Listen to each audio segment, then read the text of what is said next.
সংখ্যা। ঠিক আছে, আমরা আজকে মূলত এই মূলত সংখ্যা পর্যন্ত পড়বো। আগামী ক্লাসে এর পরবর্তী অংশগুলো পড়বো। প্রত্যেকটা ক্লাস কিন্তু এভাবে ইন ডিটেলস হবে, তোমার ভালো লাগুক বা না লাগুক পড়তে হবে এরকম না। আমরা ক্লাসটাকে এনজয় করতেছি না? অবশ্যই করতেছি, তাই না? মূলত সংখ্যা কি বলছি যে মূলত সংখ্যা। স্যার এই যে মূলত সংখ্যা এটা কি জিনিস, আবার এটা খায় নাকি মাথায় দেয় বলো তো? এটা আসলে খাইও না, মাথায় দেয় না, এটা হচ্ছে নিয়মিত ব্যবহার করতে হয়, তাই না? ঠিক আছে, আচ্ছা, পি বাই কিউ আকারের যে কোনো সংখ্যাকে কি বলে? আমি বলি, তোমরা লিখে নিও জাস্ট, না হয় তোমার বইতে একটু দেখো যে পি বাই কিউ আকারের যে কোনো সংখ্যাকে আমরা মূলত সংখ্যা বলতে পারি।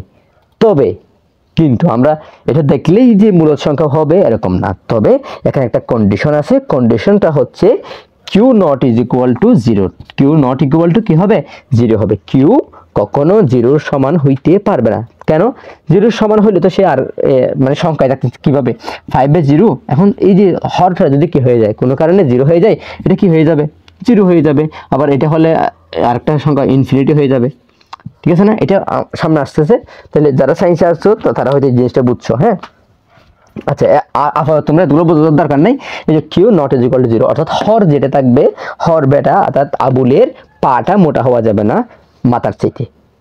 কথা ক্লিয়ার? সে বলতেছে কি মূলত সংখ্যাকে বলে পি বাই কিউ আকারে যে কোনো সংখ্যাকে বলতে পারবা, তবে একটা শর্ত হচ্ছে সে কি হইতে পারবে না?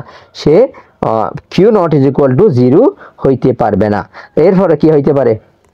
1 হইতে পারে। দেখো 3/1 তোমাদের উদাহরণ দেওয়া আছে।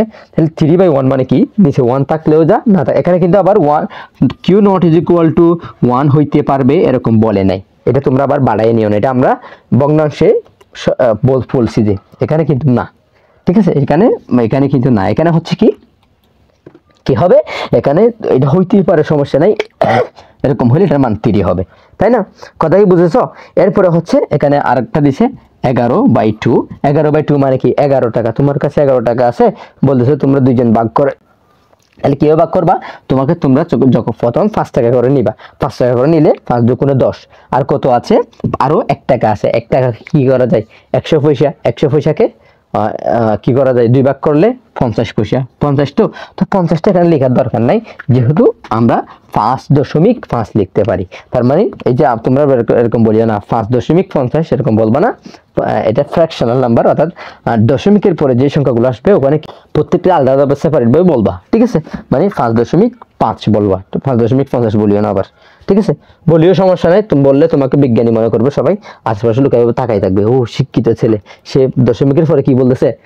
এই যে 50, 5 কি বলতেছে? 50 বলতেছে। তো এরকম শিক্ষিত হওয়ার দরকার নাই।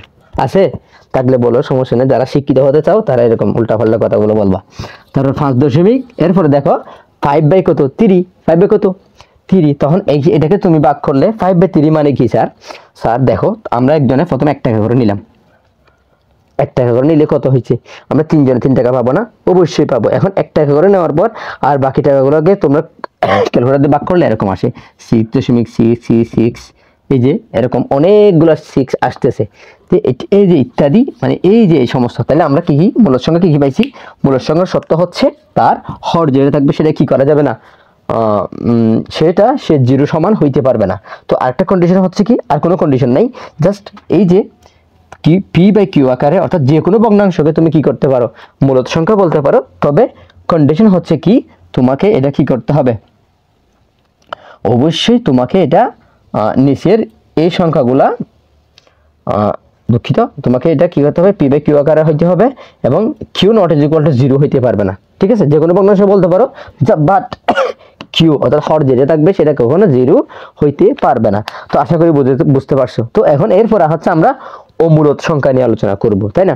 তো অমূলত সংখ্যা নিয়ে আজকের এই ভিডিওটা না, কেননা বিকজ এই যে তুমি এই ভিডিওতে ক্লাসটা দেখতেছো না অমূলত সংখ্যা, তো এখানে আরেকটা কথা আসবে, পৌনঃপুনিক একটা জিনিস আসবে, এরপর অসীম সসীম, এগুলো নিয়ে আরো একটা বিষয় ইন ডিটেইলস ভিডিও করা দরকার। তো আমি যা বলেছি তা আশা করি বুঝতে পারছো। যদি কোনো ডাউট থাকে তাহলে তোমাদের ফেসবুক পেজে পারো, এখানে পারো, কমেন্ট করে জানাবা, অথবা আমাদের মেসেঞ্জারে মেসেজ করবা যে স্যার আমি এটা জানতে চাই। তাহলে জানতে চাইলে মেসেজ না করাটা ভালো, কারণ এখানে অনেকেই মেসেজ করে, তাহলে তারা হয়তো তাদের সবাইকে উত্তর দেওয়া পসিবল না। বিকজ আমি তোমাদের জন্য ক্লাস বানাচ্ছি এবং ক্লাস করবো নাকি প্রত্যেক থেকে ইন্ডিভিজুয়ালি উত্তর দিব, তাহলে এটা আশা করি উচিত হবে না। মেসেজ করা, জাস্ট তোমরা কমেন্টটা জানাও যে স্যার আমি এটা বুঝি নাই, এখন কি করা যায়, তাহলে আমি একটা সলিউশন দেওয়ার চেষ্টা করব, হ্যাঁ যতটুকু পারি। তো সবাই ভালো থাকো, সুস্থ থাকো, আগামী ক্লাসটা দেখো, ইনশাল্লাহ সবকিছু ক্লিয়ার হয়ে যাবে। আসসালামু আলাইকুম ওয়া রাহমাতুল্লাহ।